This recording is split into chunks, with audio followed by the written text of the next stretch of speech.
Welcome to Smiley Finance, where money talks are simple, smart, and life-changing.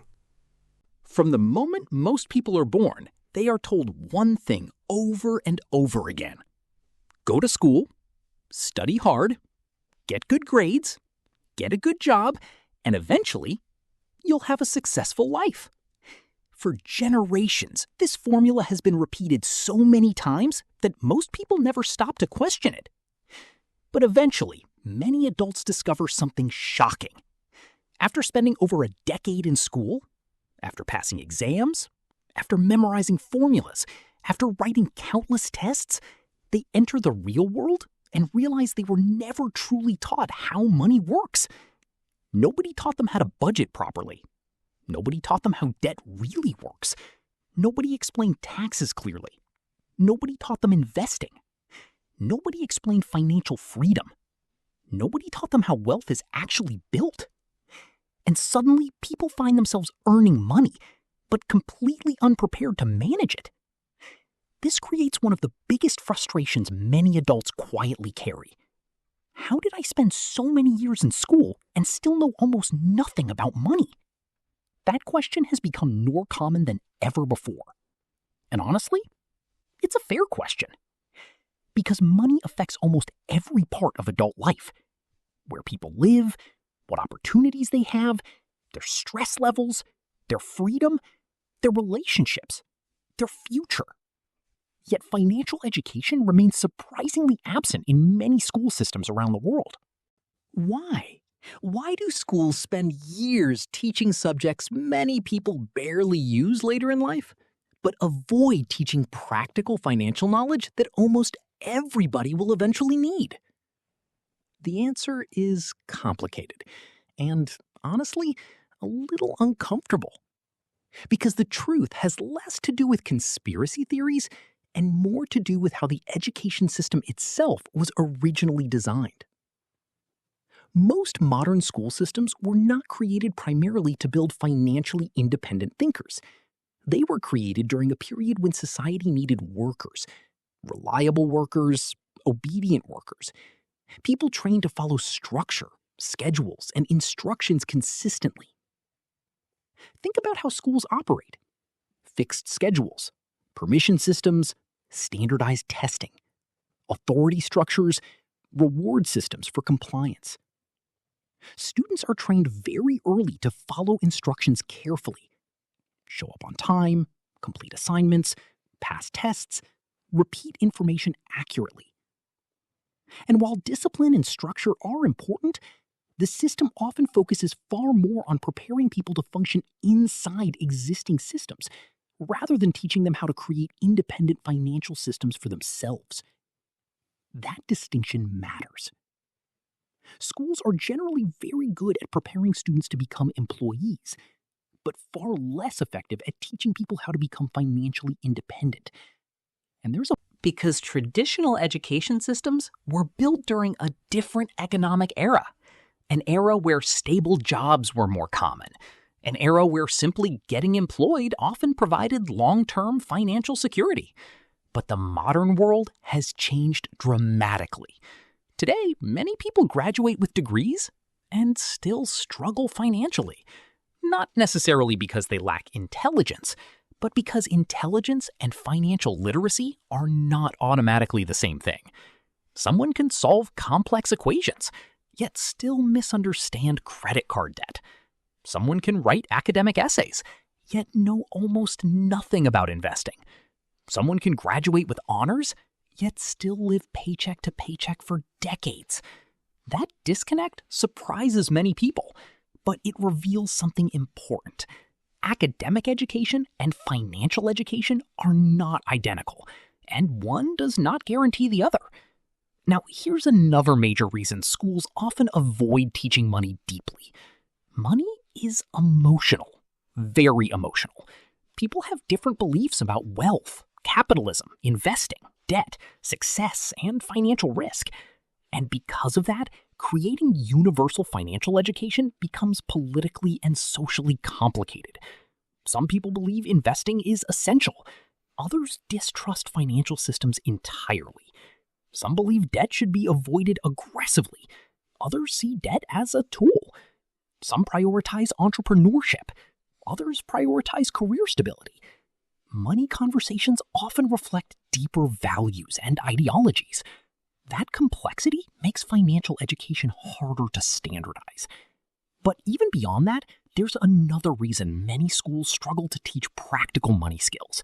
Many teachers themselves were never taught financial literacy properly either. Think about that.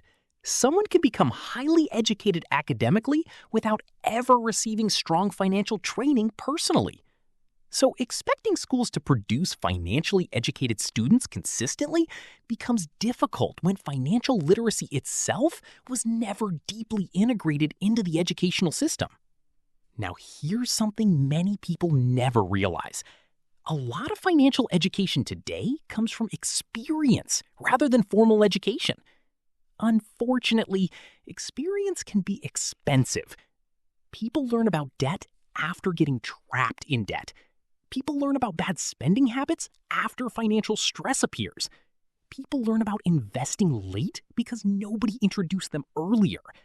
And many adults spend years correcting financial mistakes that proper education could have prevented. That's why so many people feel angry later in life. They realize they were taught how to pass exams, but not how to navigate real financial decisions confidently. Now, let's talk about something important. Schools often prioritize information memorization over financial thinking. This matters enormously. Real financial success usually depends heavily on behavior, patience, discipline, risk management, delayed gratification, emotional control. People spend years preparing to earn money without learning how to keep or grow money effectively. Now, another major reason financial education is limited in schools is because schools traditionally reward certainty. Financial reality often involves uncertainty. Investing involves risk. Business involves risk. Entrepreneurship involves uncertainty. And educational systems generally prefer structured answers with predictable outcomes. But real financial life rarely works that neatly. Sometimes investments fail. Sometimes businesses collapse. Sometimes economic conditions change suddenly. Financial education requires teaching judgment, adaptability, and critical thinking. And those skills are harder to standardize than traditional academic subjects. Now, here's something especially important for young people today. The modern economy rewards financial literacy more than ever before. Why? Because opportunities and risks are both increasing rapidly.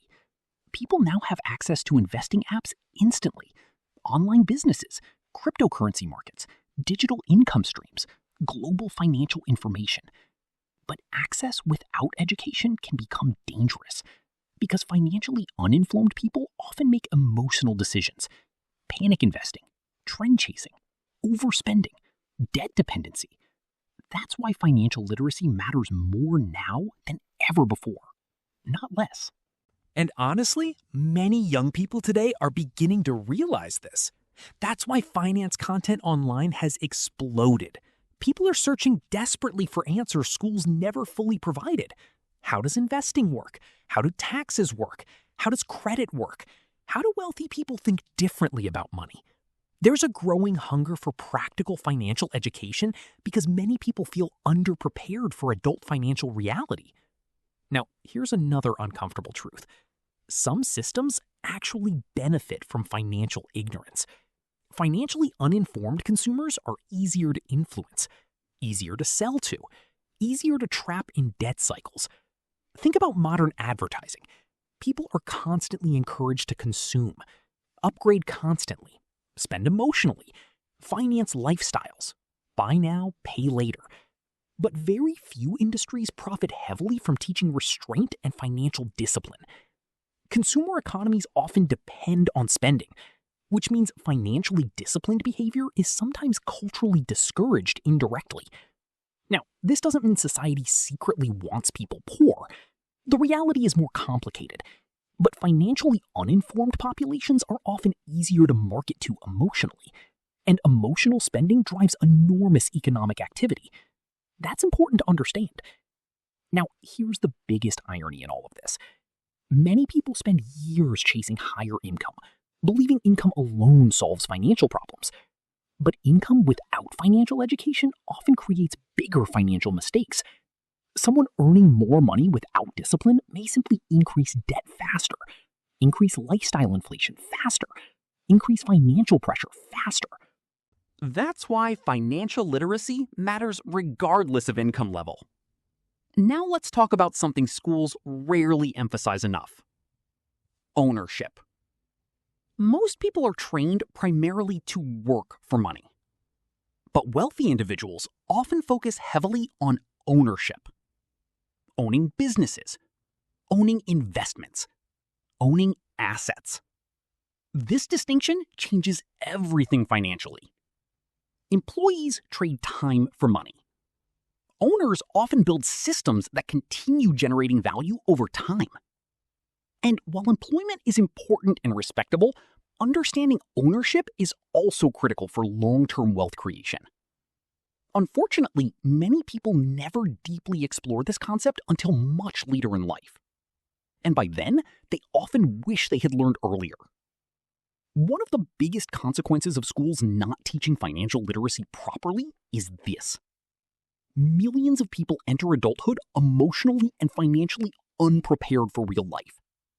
And the scary part is that many don't realize it immediately. At first, everything seems fine. People graduate, get jobs, start earning money. And for a short time, it feels like life is finally beginning. Then reality slowly starts appearing. Bills, rent, taxes, debt, credit scores, insurance, emergency expenses. And suddenly, many people realize something uncomfortable. Nobody truly explained how adult financial life actually works. So people begin learning through trial and error. And unfortunately, financial mistakes can become extremely expensive teachers. One of the first traps many young adults fall into is debt, especially consumer debt. Credit cards, personal loans, car financing, buy now, pay later systems. And many people enter these systems without fully understanding how dangerous they can become over time. Because schools often teach people how to solve mathematical equations, but not how compound interest can quietly work against them financially. That's one of the great ironies. Compound interest is one of the most powerful forces in finance. When investing, it can slowly build wealth. But when attached to debt, it can quietly destroy financial freedom. And many people don't fully understand this until they're already trapped in monthly payments they can barely escape. Now, here's another major issue. Schools often teach people how to earn grades, but not how to make financial decisions independently. This creates adults who are academically trained, but financially uncertain. Many people become afraid of investing because nobody explained risk properly. Others become reckless because nobody taught caution properly. Some avoid money conversations entirely because financial education feels intimidating. And when people don't understand something emotionally, they often avoid it completely. That's dangerous financially, because ignoring money problems rarely solves them. Now, let's talk about one of the biggest missing lessons in traditional education: budgeting. Simple budgeting alone could change millions of lives if taught consistently early. Because budgeting is not about restriction, it's about awareness. Most people underestimate how powerful awareness can become financially. When people stop tracking money, spending becomes emotional and automatic. Small expenses start multiplying. Subscriptions, impulse purchases, convenience spending, lifestyle inflation. And eventually people wonder why they constantly feel financially stressed despite earning income regularly. A budget simply forces honesty. It reveals where money is truly going. And honestly, many people avoid budgeting because they fear what they'll discover. But awareness is the first step toward financial control. Now, another major lesson schools rarely teach deeply: the psychology of money. This matters enormously because most financial decisions are emotional before they are logical. People spend emotionally, invest emotionally, borrow emotionally. Fear, status, insecurity, comparison, greed. These emotions drive enormous financial behavior. But schools often treat money like pure mathematics, when real-world money behavior is heavily psychological. Think about social media today. Millions of people compare lifestyles constantly. Luxury vacations, expensive cars, designer brands. And this creates financial pressure. People begin spending not because they need things, but because they want validation. And without emotional awareness, this cycle can quietly destroy financial stability for years. Now here's another uncomfortable truth. Many schools unintentionally condition people to fear mistakes too much.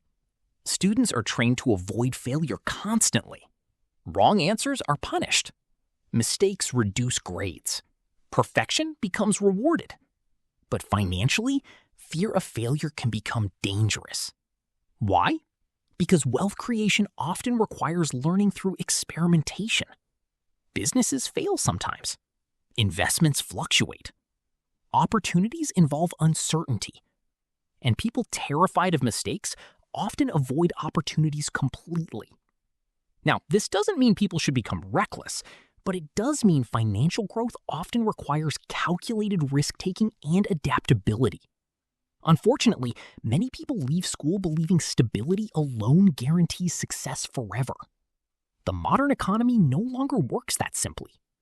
Technology changes industries rapidly. Jobs evolve constantly. Economic conditions shift, which means continuous learning becomes critical financially. Now, let's discuss another thing schools rarely teach enough: taxes. This surprises many adults later in life.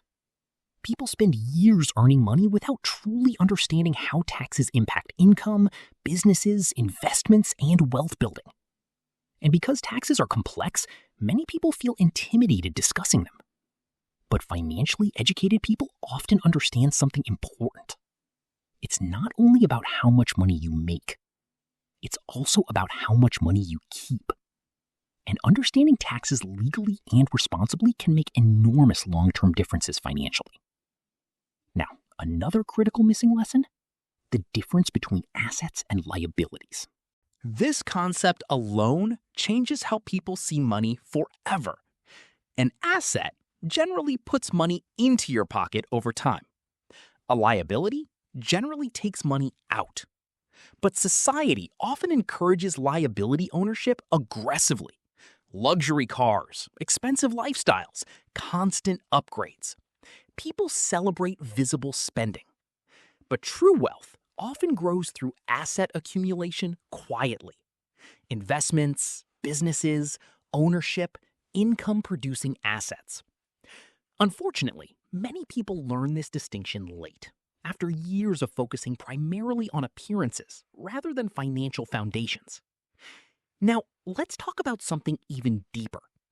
Schools often prepare people to survive economically, but not necessarily to become financially free. There's a difference. Survival means earning enough to continue functioning. Freedom means having choices. The ability to handle emergencies calmly. The ability to make decisions without constant panic. The ability to avoid living paycheck to paycheck forever.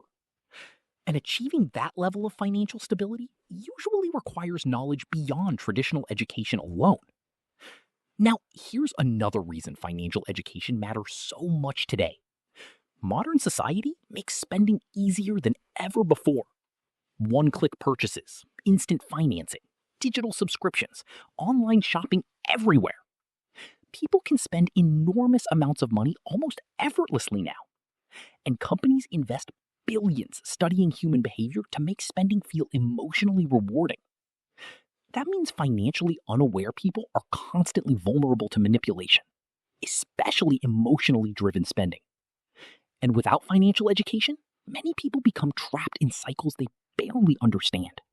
Work. Stress. Spend for comfort. Repeat. That cycle can continue for decades.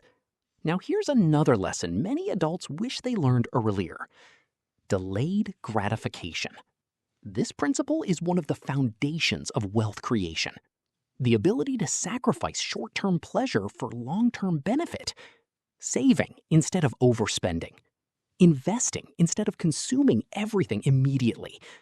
Building patiently instead of chasing shortcuts. But modern culture often promotes the opposite. Instant gratification. Fast delivery. Instant entertainment. Immediate rewards. And while convenience itself is not bad, constant instant gratification weakens patience. Financial growth usually requires patience. That's difficult in a culture built around immediacy. Now, let's discuss employment for a moment, because this matters. Schools traditionally prepare people primarily for jobs, and jobs are important. But many people eventually realize something surprising. Employment alone does not guarantee financial freedom automatically.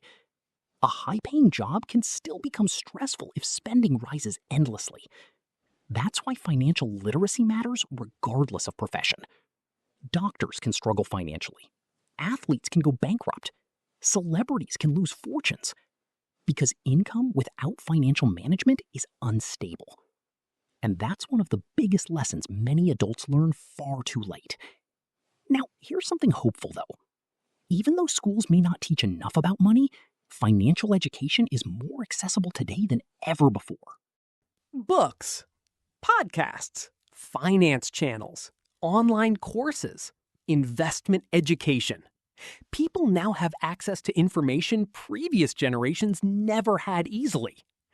The challenge is learning how to separate real education from misinformation, because the internet also contains endless fake financial advice. That's why critical thinking matters enormously. Now, here's perhaps the biggest lesson schools often fail to emphasize. Financial success is deeply connected to behavior, not just intelligence. Discipline matters. Consistency matters. Emotional control matters. Patience matters. Many financially successful people are not financial geniuses. They simply developed strong habits over time. Avoiding unnecessary debt, living below their means, investing consistently, thinking long term. And these habits quietly compound over years. Finally, here's the truth many adults eventually discover. Schools can provide valuable education, but financial responsibility ultimately becomes personal responsibility. At some point, every adult must decide to learn independently, to ask questions, to improve financially. To understand how money actually works. And honestly, that realization can feel frustrating at first, but it's also empowering, because once people understand money better, they often stop feeling completely controlled by it, and that changes everything. Because the goal of financial education is not just becoming rich, it's becoming aware. Aware of how money influences decisions, aware of how systems operate, aware of how financial habits shape the future. And once people gain that awareness, they usually begin making very different decisions with money, freedom, and life itself. If this video helped you see money differently, subscribe for more videos about financial freedom, investing, wealth psychology, and building a better future one decision at a time.